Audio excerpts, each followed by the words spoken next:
Hi there, my name is Teresa Engelhardt, and I want to welcome you to the Unreasonably Grateful podcast, Living in Grace by Choice. And every week I say something about how grateful I am that you're here, and I am. However, you got here, it's fascinating to me how some of you find this podcast. And I also want to thank all of you who invite other people to listen in or maybe send them an episode that you think perhaps could contribute to their life based on whatever that topic might be. And I appreciate that. So thank you, thank you, thank you. And again, welcome, whether you're new or whether you're coming back week after week.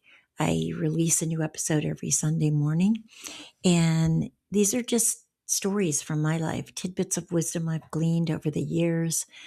I myself healed from teenage sexual abuse, and I struggled with an eating disorder from 16 years old to 36. And this is my 40th year of recovery, and I am grateful for every moment of it.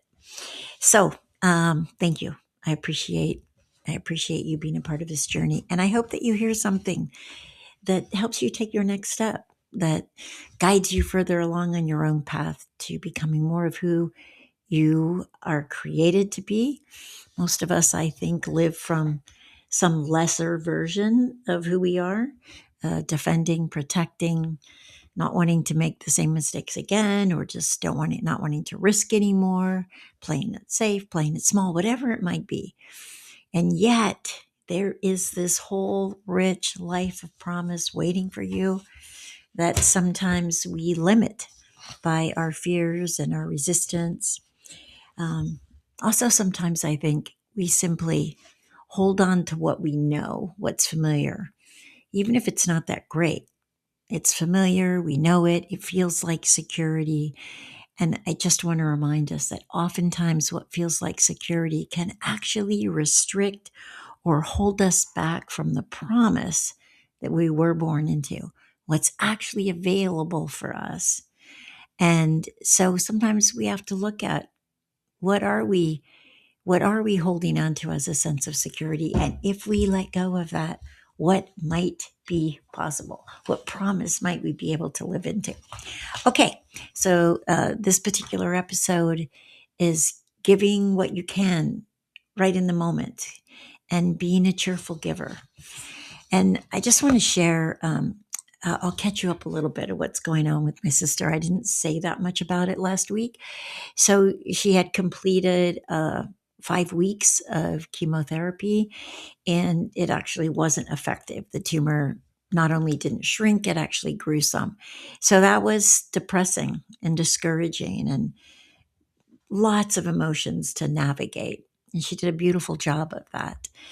And then when she had the final test, the doctor gave her the results, and then she and her sons, two of her sons came out with a couple grandchildren, and they met. They did a phone consult with the surgeon, and they talked about all the possibilities. Anyway, collectively together, they have chosen to do the radiation therapy, and that requires it's daily. So it's like 5 days a week, 5 weeks.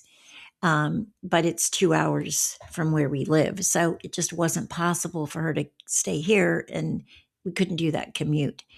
But they have found the hospital offers some on campus housing, which she's going to start out with. But amazingly enough, her oldest son has gotten permission to work 100% remotely. He lives in Tennessee, and he's going to be relocating out here, and they're looking for a furnished place to rent in the Coeur d'Alene area. So if you know of anybody, let us know. And she would get to live with him and go through the radiation, and then potentially get to go to her son's daughter's wedding back in Tennessee in early October, and then come back and do the surgery and the recovery. So it's a whole new chapter with a lot of unknowns and a lot of change. And while change is challenging for all of us, including my sister, she's really navigating it well. And even, in fact, I think looking forward to some of the moments and the memories that will be created.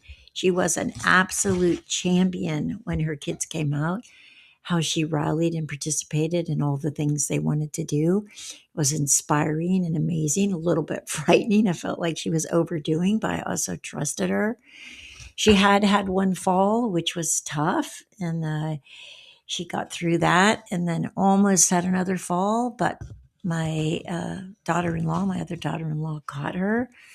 So it's been a journey, and it's got its peaks and its valleys, and but that is life. That is the learning process, and I think she's doing really well. She said this morning, dang it, you guys are forcing me to accept community.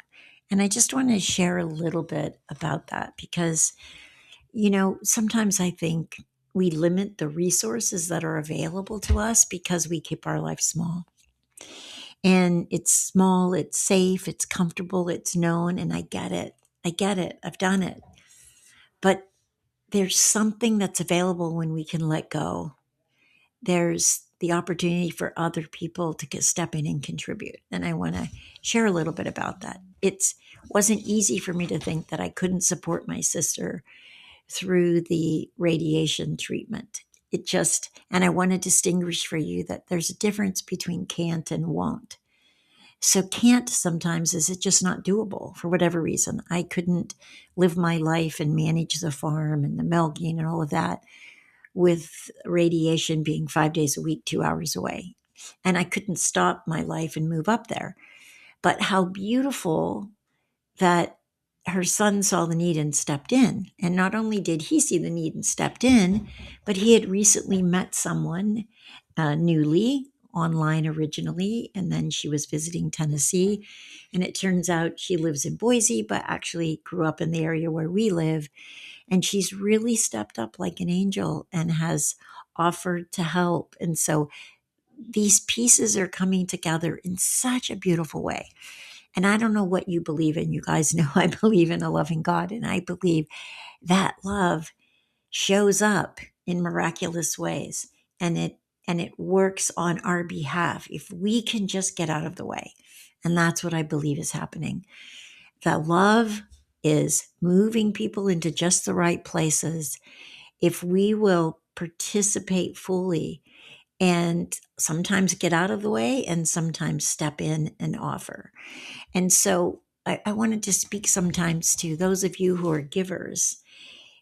Can't is okay. Sometimes you can't, and it creates an opening for other people. Won't is a place you want to go to work on. Won't is like, I don't want to. I don't want to. I don't want to make the sacrifice. I don't want to give something up. And I think it's good to remember that uh, sometimes it's important for us to recognize and to see that other people are doing the best they can in the way that they can, and they're trying to find their way just like we are. So sometimes I think we fall into won't based on maybe the personality, a like or a dislike. But I think it's important for us to all remember that each of us is a divine human being, and all people can be contributed to and supported. And when we won't, not so much that we can't, it's good to remember that those people are trying to find their way just like we are. And if we can step in and hold hands or guide or contribute, let's do it. Okay? I think that's super important. I think that when we're being a cheerful giver, we're more like God than any other time. I think that the loving God that I know is always a cheerful giver. And we have those qualities imbued in us. And when we're giving graciously, I believe we most closely emulate that love. So I also want to say that, you know, it's work. It's not easy, right? It's not easy to be the best version of ourselves. We're always working against the energy that wants to separate us, keep us small, take us out, um, keep us safe, protect us, defend us. We're always working against that energy. That I think is the value of like prayer, meditation, nature. It's like getting closer to letting go of our resistance and letting that love in, which I think is important. It's a necessary thing to do if we're going to be the best version of ourselves. I don't believe that we're ever going to drift into heaven, so to speak. We're not going to drift into being who we were created to be. We're going to have to fight for it. And I believe there are lots of angels fighting on our behalf. And like I said, this person that's kind of stepped into our family's life feels like an angel, feels like she's been dropped in to contribute in a way where there was an opening and others of us couldn't at that time. And I can see the perfection of it. She's walked through a similar situation in her own family and sees the opportunity to support us here. And so when my sister says, like, you're forcing me to be in community, I said, it's not really forcing. We're actually just inviting you. We're inviting you to see the possibility of that. You don't have to have this all figured out all by yourself. That can oftentimes be a view or an attitude that keeps our life safe and small, but also away from the promise that our life is. It can inhibit the fulfillment of the promise of who we are. So that's what I want you to work on this week. I want you to work on how can you let go and who can you let in, okay? And when you find yourself being suspicious or doubting, breathe, breathe, let that love in. Notice that if there's a place where you can't, it's probably an opening for somebody else too. And if you feel like you won't, then see if you can't remember that we're all doing our best. We're all working our way through this life.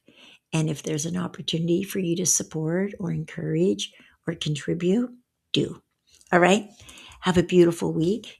I look forward to seeing you next week. I will be here then. And in the meantime, go ahead, be a cheerful giver. All right? See you next week. Turning, we shall learn to lead in love.